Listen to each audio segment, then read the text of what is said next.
Sexual and gender-based violence refers to any act that is perpetrated against a person's will and is based on gender norms and unequal power relationships. It encompasses threats of violence and coercion. It can also be physical, emotional, psychological, or sexual in nature. It can also take the form of abuses and accesses to services.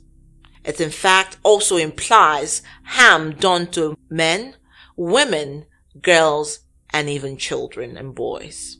Sexual and gender-based violence is a violation of human rights. It denies the human dignity of the individual and the human development of the individual. It is largely rooted in individual attitudes that condone violence within the family, community, and the state. SGBV is sexual and gender-based violence. There are different kinds of sexual violence or offenses against someone. It can be rape, incest, which is very common lately, sodomy, that is when a man rapes a boy or a man. We have cases of men beating up their wives, throwing them out of the houses, refusing to take care of the children, refusing to carry out their responsibilities and all that. There are different forms of violence. Some are emotional, some are physical violence. So we have all of that under the SGBV, mainly targeted at a particular sex, which is usually the woman, and of course children are usually caught up in it. Well, basically I see rape as a new form of pandemic.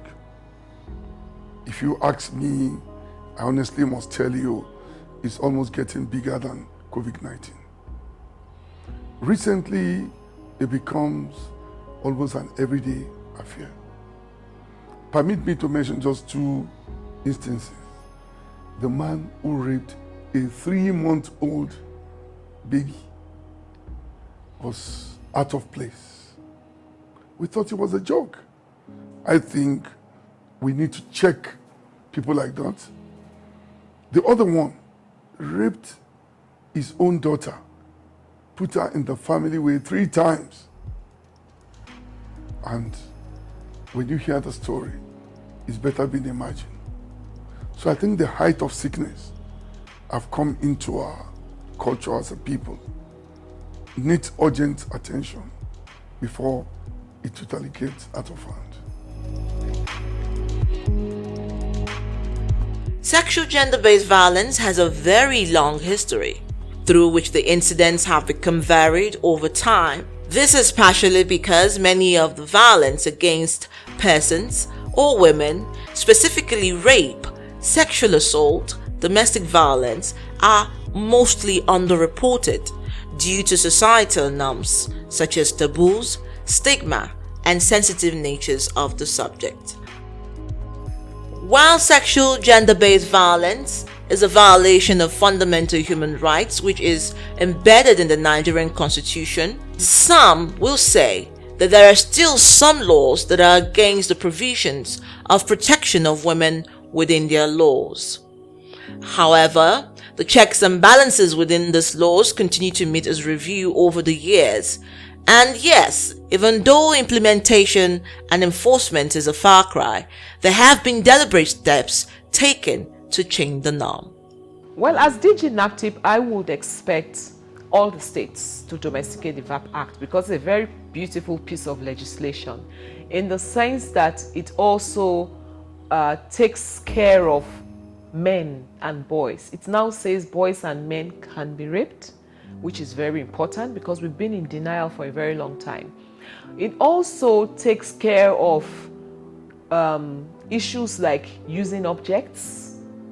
You don't necessarily have to use the man's penis, for example. You can use anything.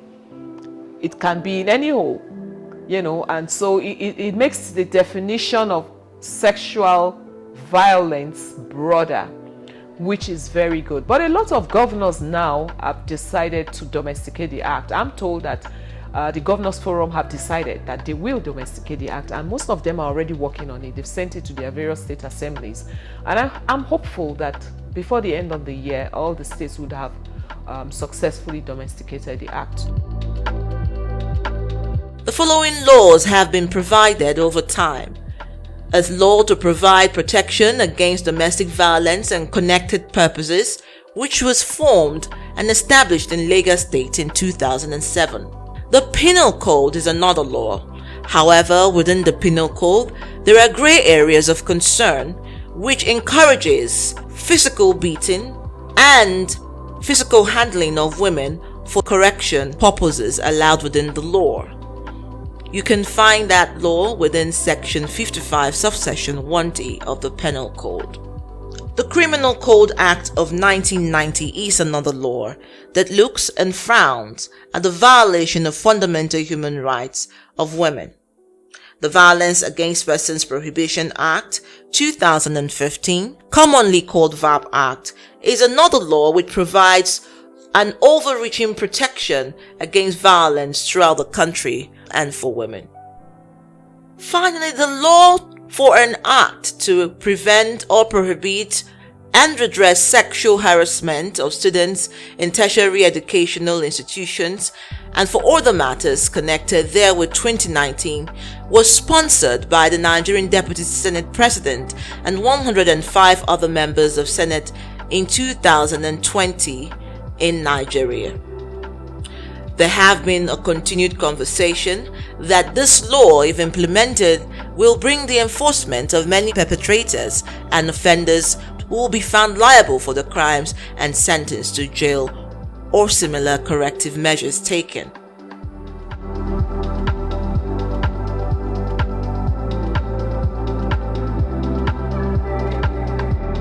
The major factor that has enabled perpetrators to go free of charge is the deafening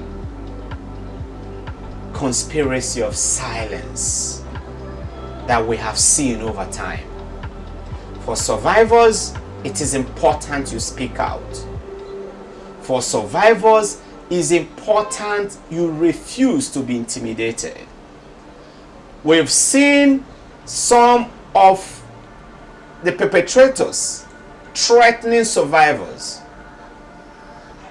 If you dare report, I'll make your life miserable. I've got guns all over the place. The bulk of these threats are empty threats. And I will tell you, if you work with us, when we assess the threats and we think they are strong enough, we will provide you with witness protection policies that will help to keep you safe. We must speak out. We must refuse to be intimidated. We must refuse to be cajoled. And again, all of us, the media, the law enforcement community, our socialization, our processes, our schools, our church, our mosque, our families, the victims themselves, we must work together. In the area of enforcement and implementation, survivors are often reluctant to make reports to police for the sheer reasons that they are afraid of re-victimization by the criminal justice system. They have also said they are afraid of reporting to the police because of fear of being disbelieved. Because over the years, the responses of police to rape has been stereotyped and patriarchal in nature. Women and girls with disabilities do not have same opportunities like the male counterparts. They go through sexual violence. It is so sad to let you know that when a deaf girl is raped, how can she share her story? And when a physically challenged woman like me in a wheelchair is attacked, how can I run? how can I support myself? And when a blind girl or a blind woman is also attacked, how can she describe the person who raped her? What about those affected with intellectual disabilities and so on? We are the most vulnerable when it comes to SGBV. It has been found over the years that women are often judged for their mindset and the crime that even the offender has been said to commit. However, over the years, there has been a call and a need to train police officers on their attitude towards victims of rape and cases of rape to be able to find what the real issues are within the subject. As a lot of police officers believe rape to be a paradox because so often victims are blamed for their offenses.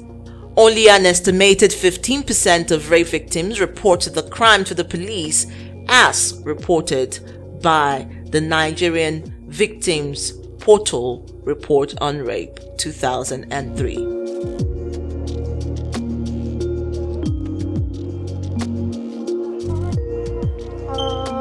Sexual-based violence is something that is very, very, very bad because it affects women psychologically, emotionally, and physically. So it's not something that can be tolerated. And so when a woman is violated, either by being beaten up or by raping or, even emotional abuse, it tears the person into pieces inside. And it takes away, self-confidence, it takes away anything. So it's a very bad thing. As a woman, I can't even stand somebody slapping me, talk less of somebody sexually abusing me. So it is something that should be condemned, and it shouldn't happen to any woman. No woman should experience it. Art helps to, stabilize your emotions because the colors are soothing. It's something like if you're doing therapeutic art, if you're using art as a therapy, it's like you keep reproducing the same thing. It gives you a chance to kind of excel or exhale what you have inside. It gives you an opportunity to, bring out all the stress, because it's like the violence causes a lot of stress inside the psychology of the woman. And what the art does is that it brings it out. It eases it off. So as you're painting, as you're drawing, as you're doodling, everything is easing off. The stress is going off. So it works very well with someone that has a high BP. It works very much with someone that has been stressed, emotionally stressed, or like beaten up or raped or violated. So when a woman is violated, like one of my artworks, you're going to see the woman that the sides are open. It shows, like I was listening to somebody's talk. She says that after a man raped her and got up, he says as the man was getting up, it was as if every essence in her left her. And as the man got up, she felt empty. And she's been empty since that time. I say no to rape. If you're a father and you rape your daughter, you have to pay for it. She's a human being because you have destroyed her psychologically. I said the ones that abuse those minors, when I call minors, those newborn babies, 3 months old, 12 years old, those ones, we should cut off their manhood because they don't deserve to be men. They're not men. Then the ones that even abuse their daughters, in fact, those ones should be hanged. Then the ones that abuse girls, yes, we can, give them years in prison until their head gets corrected and all that. For me, I think, they need to be punished. You cannot let them go scot-free.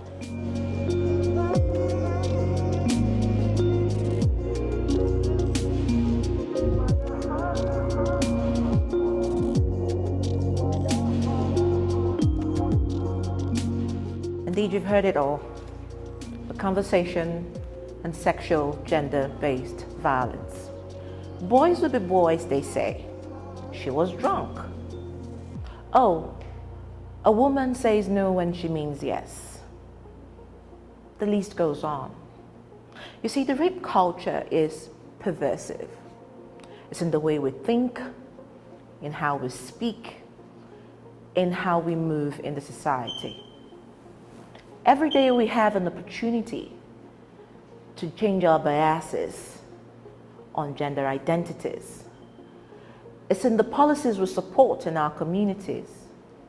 It's in how we refer to our women and females all over the world. It is time to stop and end sexual gender-based violence. And the time is now. Say no to rape.